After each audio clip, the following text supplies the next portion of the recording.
Earlier this week, we brought you Zarah Sultana's first interview since she quit the Labour Party earlier this month. And now Jeremy Corbyn has done his first sit-down interview since he and Sultana launched a new left party last week.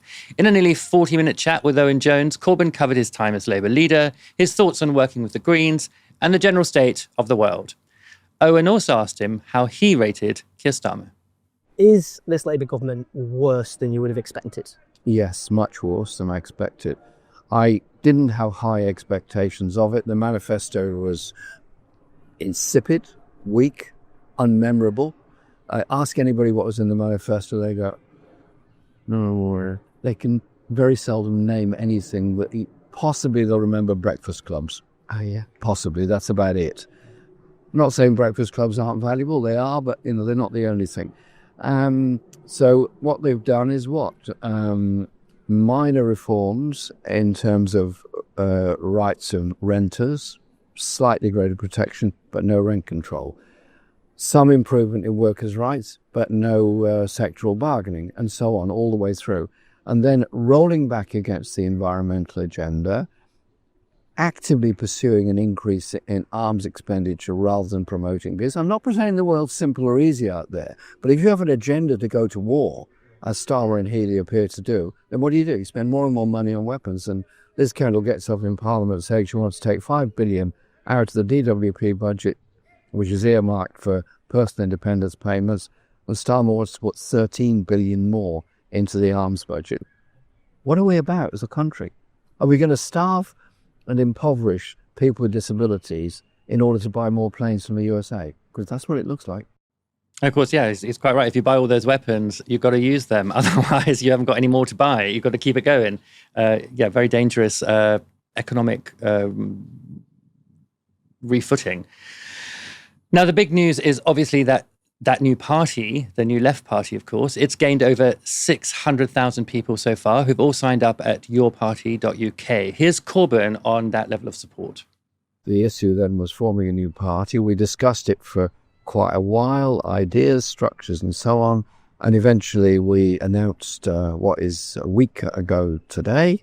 And as of this moment, which is 1 hour and 18 minutes short of when we announced, it's now just past 600,000 people registered. Do you think that surpassed what you expected? Oh, way above. Yeah, way above. I was thinking 200,000 to begin with, possibly. But this is now larger than the largest Labour Party membership ever, which was 600,000 when I stepped down. We don't know how low the Labour membership's fallen to either, do they? Because they were figures. So that's a secret. That's a secret. Even the Communist Party, the Soviet Union, used to publish membership figures. Even the Communist Party of the Soviet Union was more honest about its membership figures than Keir Starmer's Labour Party. What about the name of that party then? Well, Jeremy told Owen pretty much what Zarah told us. Just explain, why your party? Why use that as the beginning? Me and a few friends have been discussing various names. We tried various things about Party of Peace, Party of Justice, People's Party, which you suggested, and a lot of other names. And I said, look, let's just have a holding name. And let's call it yourparty.uk. And then when we have our founding conference, which will be later this year, guessing November time, we'll decide on a name. It may even be that name. But you know what? The idea you join a party without a name in order to choose the name is not a bad thing. It's democracy in action. And people are going to come up with some mad, zany names. We could end up with sort of Boaty McParty or something, but sign me up for that. You'd like that, would you? I think why not? I mean, let's just, it's a little bit 2018 probably. Labour originally was the Labour Representation Committee for several years before it became the Labour Party. The other idea I had was that we'd call it the interim committee for the development of a meaningful understanding of social change and the need for justice and inequality in a peaceful and sustainable world. So that'll fill up the whole ballot paper, wouldn't it? When you're ready, you think that'll catch up? I think so. You wouldn't be able to miss it. It's great to see Jeremy looking so sort of relaxed and energized and full of fun. I have to say, when I interviewed Zarah, she was very much the same, very relaxed, energized, good mood. They both seem, freed. Helena, what did you make of the interview? Have you managed to watch all of it, or if you haven't, what do you make of those clips? I did watch the interview, and you know what? The change in demeanour is honestly, it really is night and day when you see Jeremy and Zarah beforehand and seeing them now. The freedom of being out of the clutches of the Labour Party, it makes them just seem so much more relaxed, which is a pretty good evidence of the fact that the Labour Party, at least the dregs of what's left, is essentially just a nest of vipers at this point.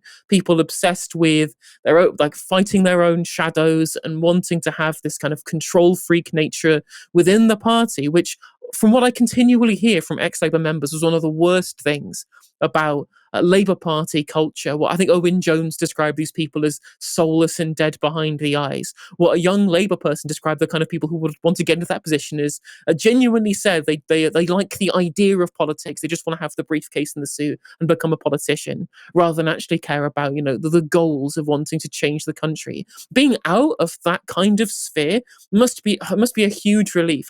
I was speaking to a Green candidate before the election, the candidate, ironically, for Leicester South, which was the one that Jonathan Ashworth lost to Shockan Adam, Shahman Rahman. And she was pointing out specifically that, you know what, the best thing I did was leave Labour because as soon as I joined the Green Party, which is in her case, and she said, well, the best thing was just being free from the control freaks and being in a party that seemed to actually want me to be there and being part of that and building something new. That must be an incredibly freeing position for Jeremy and Zarah to be in. And again, that's something that is built from the ground up as well is so important. This kind of radical internal party democracy, there's going to be a really good thing to see. And even from the basis of choosing the name, I think is a really great idea, is it ensures that there is going to be some buy-in for everybody. Now, what this will mean is it'll end up making something like, make you sound like you're going to move on to a collective farm or something, which, I'm sure they'll want to do that. So at some point, it's up to the members. But at the very least, there'll be enough buy-in. I've already said on Twitter what I think the name should be. I think it should be something that suggests a goal. It sells people on what you want to do, right? By something along the lines of, or related to, we want to solve the cost of living crisis, or we're populist, we're the people versus the elite. Something that rings true for that we are the 99%, rather than it being a gesture towards an ideology. Because you want people broadly across the country, they don't really have a political ideology. And when they think of the left, they think of social progressivism rather than left-wing economics, which have been kind of divorced from that in the kind of post-Blair neoliberal era. So people just want to hear about how you're going to solve their concerns. So something that essentially says, we're on your side, we're against the elites, we are going to deal with the affordability and cost of living crises. That's the kind of name that I would want to go with if I was building a new party from the ground up at time of recording. But honestly, it was just nice to see Jeremy not be within the clutches of a Labour Party that, quite frankly, I think we all realised that he had spent too much time clinging on to. And he still had friends within the party. He mentioned in the interview, he was speaking to people saying that they think it was bad that he was expelled in the way that he was, even who were pretty high up in the party. And I'm just, the leadership clearly were treating you like crap. And so you just have to realise that you're better out than in. And this attachment to the name of a party which does not represent or even seem recognisable from its initial foundings mean that something new is necessary. And I'm glad that he's seen the light.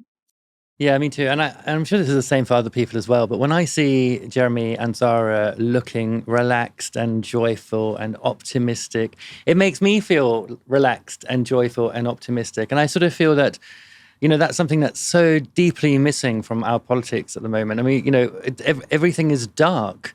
Reform is dark. Labour is dark. Everything is sort of oppressive and, has a kind of sense of threat to all of it. Whereas, and I'm talking about all not the Greens, I'll give them that, and also not the Lib Dems, but the others, not the SNP obviously, but, the Tories, Labour, Reform, this sense of, it's a shadow. Whereas, when I see Jeremy and Zarah looking happy, it makes me feel happy, and it makes me feel happy about the possibilities of politics. Although I should say that Zarah wasn't just all sunshine and light. She was also very ready to scrap. She was very ready to clap back when it comes to attackers, and I liked that too.